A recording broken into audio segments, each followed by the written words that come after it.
இறை இயேசுவில் எனக் அன்பார்ந்தவர்களே, நம் ஜீவனுள்ள தேவனின் உயிருள்ள வார்த்தைகளை தினமும் கேட்பதன் மூலம் உங்களுக்கு நன்மையும் ஆசியும் உண்டாவதாக. இன்றைக்கு நம் உள்ளத்தில் ஆண்டவர் பேச விரும்புகிற திருவசனம் மத்தேயு எழுதிய தூய நற்செய்தியிலிருந்து வாசகம். 13ஆம் அதிகாரம் 11, 12 திருவசனங்கள். விண்ணரசின் மறைபொருளை அறிய உங்களுக்கு கொடுத்து வைத்திருக்கிறது, அவர்களுக்கோ கொடுத்து வைக்கவில்லை. உள்ளவருக்கு கொடுக்கப்படும், அவர் நிறைவாக பெறுவர். இறை இயேசுவில் எனதருமை நண்பர்களே, உங்கள் அனைவருக்கும் நம் இயேசுவின் அன்பை உரித்தாக்குகின்றேன்.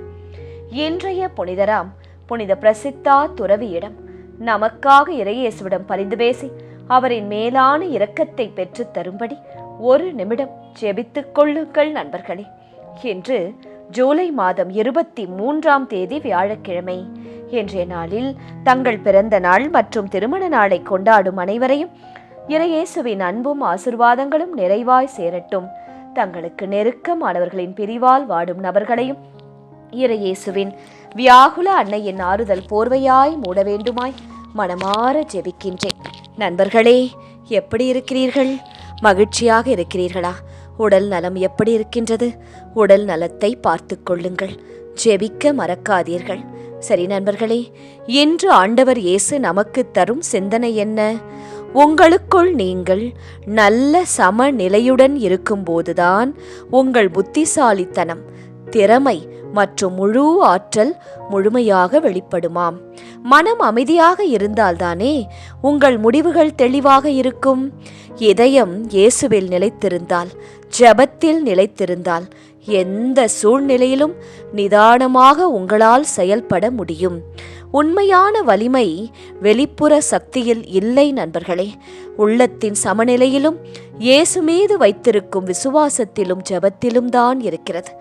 உங்கள் மனதை இயேசுவுடைய சமாதானத்தால் நிரப்புங்கள்.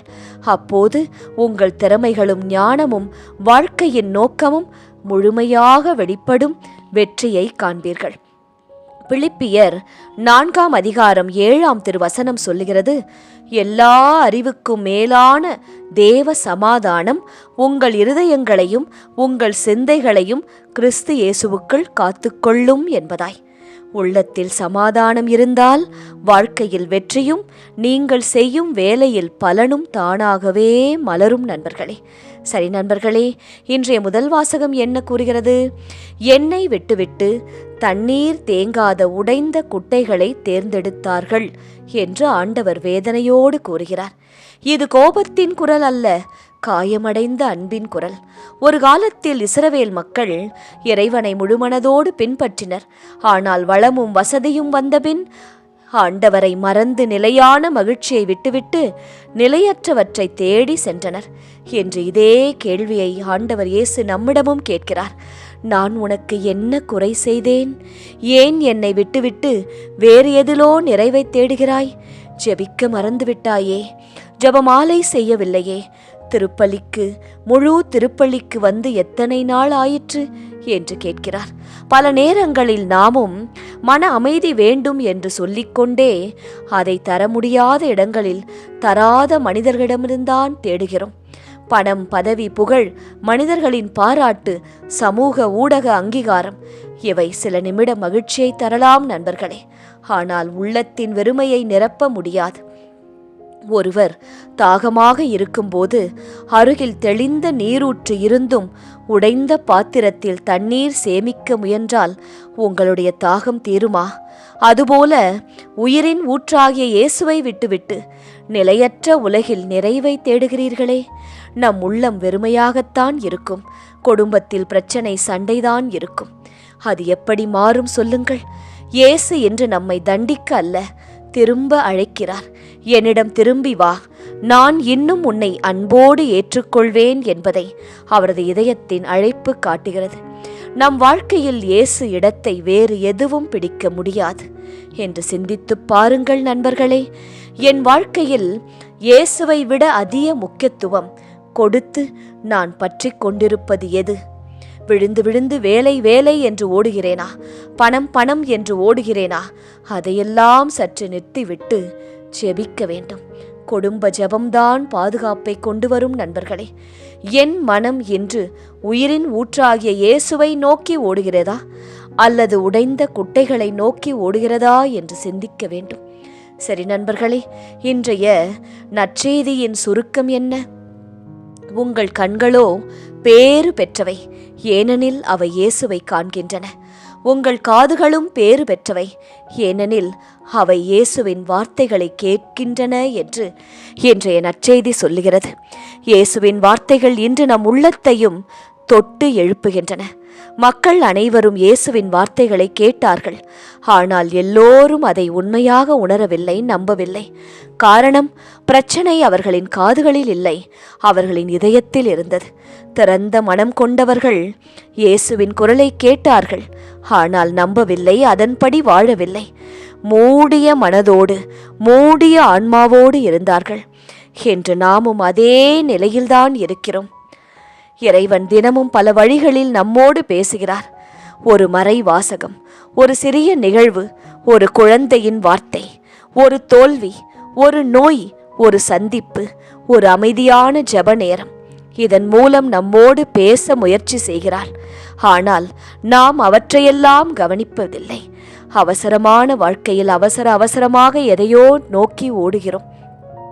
சூரிய ஒளி எல்லா வீடுகளின் மீதும் விடுகிறது.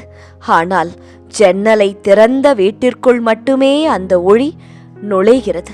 ஜன்னலை மூடிய வீட்டில் இருள் மட்டுமே இருக்கிறது. அதே போல இயேசுவின் அருள் அனைவருக்கும் கிடைக்கிறது. ஆனால் திறந்த மனதுடன் அவரை ஏற்றுக்கொள்பவர்களின் வாழ்க்கையில்தான் அந்த அருள் மாற்றத்தை, ஆசீர்வாதத்தை, உடல் நோயின் சுகத்தை உண்டாக்க முடியுமாம். சரி நண்பர்களே, இன்று சிந்தித்து பாருங்கள். என் இதயம் இயேசுவின் வார்த்தைக்கு திறந்திருக்கிறதா? அவர் காட்டும் அடையாளங்களை நான் கவனிக்கிறேனா?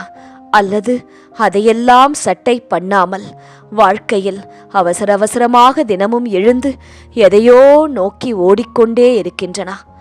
நானும் பிறரை அன்பு செய்வதில்லை, என்னை அன்பு செய்யும் மற்றவர்களின் அன்பையும் நான் ஏற்றுக்கொள்வதில்லை. அப்படித்தானே? சரி நண்பர்களே, சிந்தித்து பாருங்கள். இன்றைய திருப்பாடல் வழி ஜெபிக்கலாமா? தயாராக இருக்கிறீர்களா? ஆண்டவரே, வாழ்வு தரும் ஊற்று உம்மிடமே உள்ளது. அந்த ஊற்றிலிருந்து நாங்கள் ஒவ்வொரு நாளும் தண்ணீர் பருக எங்களுக்கு அருள் செய்யும். ஆண்டவரே, வானளவு உயர்ந்துள்ளது உமது பேரன்பு, முகில்களை தொடுகின்றது உமது வாக்கு. ஆம் இயேசுவே, அவ்வளவு அன்பு கொண்டவராய் நீர் இருந்தும் அந்த அன்பை நாங்கள் புரிந்து கொள்வதில்லை. உம்மிடம் ஜெபிப்பதில்லை, ஜெபமாலை சொல்வதில்லை, உமது வாக்கை எங்கள் மனதில் பதித்துக் கொள்வதில்லை. விவிலியத்தையும் திருப்பாடலையும் நாங்கள் கேட்பதும் இல்லை, வாசிப்பதும் இல்லை. எங்கள் ஜெபத் தவறுகளை மன்னியும் இயேசுவே. இனியாவது நாங்கள் சரியாக ஜெபிக்க ஆசைப்படுகிறோம். வாய்ப்பு தாரும் இயேசுவே. கடவுளே, உமது பேரன்பு எத்துணை அருமையானது. மானிடர் உம் இறக்கைகளின் நிழலில் புகலிடம் பெறுகின்றனர். நானும் உமது இறக்கைகளின் நிழலில் ஒரு இடம் பெற எனக்கு அருள் செய்யும். உமது இல்லத்தின் செழுமையால் அவர்கள் நிறைவு பெறுகின்றனர். நானும் உமது இல்லத்தின் செழுமையால் நிறைவு பெற அருள் செய்யும். உமது பேரன்பின் நீரோடையில் அவர்கள் தாகத்தை தணித்துக் கொள்கின்றனர். ஆண்டவரே இயேசுவே, எங்கெங்கோ ஏமாற்றும் மனிதர்களிடத்தில் நான் என் தாகத்திற்காக நிறைவை தேடி அழைகிறேன். ஆனால் மனிதர்களை நம்பாமல் தனியாக அமர்ந்து ஜெபிக்க, குடும்பத்தோடு ஜெபிக்க, இதை நான் செய்தாலே போதும். என் வேண்டுதல்களுக்கெல்லாம் பதில் வரும், என் மன்றாட்டுக்கள் எல்லாம் மகிழ்ச்சியாக மாறும் என்று நான் உணர்ந்து கொள்ள அருள் செய்யும். வாழ்வு தரும் ஊற்று உம்மிடமே உள்ளது இயேசுவே. உமது ஒளியால் யாமும் ஒளி பெறுகின்றோம். உம்மை அறிந்தோருக்கு உமது பேரன்பையும், நேரிய உள்ளத்தோருக்கு உமது நீதியையும் தொடர்ந்து வழங்கும்படியாய் உருக்கத்தோடு ஜெபிக்கின்றோம். என்னை மறவாதேயும். நான் ஜெபிக்கும் விண்ணப்பங்களை நினைவுகூர்ந்து எனக்கு இந்த வாரத்திலே அவற்றை நீர் கிருபையாய் தந்தருள வேண்டுமாய் ஜெபிக்கின்றேன் இயேசுவே. என்னை மறவாமல் இருக்கும் ஆண்டவரே, என்னை அரவணைத்துக் கொள்ளும் நேசரே, உம்மிடம் இந்த நாளை ஒப்படைத்து என் காரியங்களை எல்லாம் உமது பாதப்படியிலே அம்பரமாய் செமிப்பித்து முடிக்கிறேன் இயேசுவே. ஆமேன். இயேசு கிறிஸ்துவின் பெரிதான நாமத்தின் நிமித்தம் ஜெபிக்கிறோம். ஆமென். ஒவ்வொரு நாளும் உங்கள் உள்ளத்தில் ஆண்டவர் பேச விரும்புகிற இறை வார்த்தையை தெரிந்து கொள்ள ரோசரி பிரேயர்ஸ் சேனலை சப்ஸ்கிரைப் செய்யுங்கள். மேலும் உங்கள் நண்பர்கள் மற்றும் உறவினர்களுடன் ஷேர் செய்யுங்கள். நன்றி.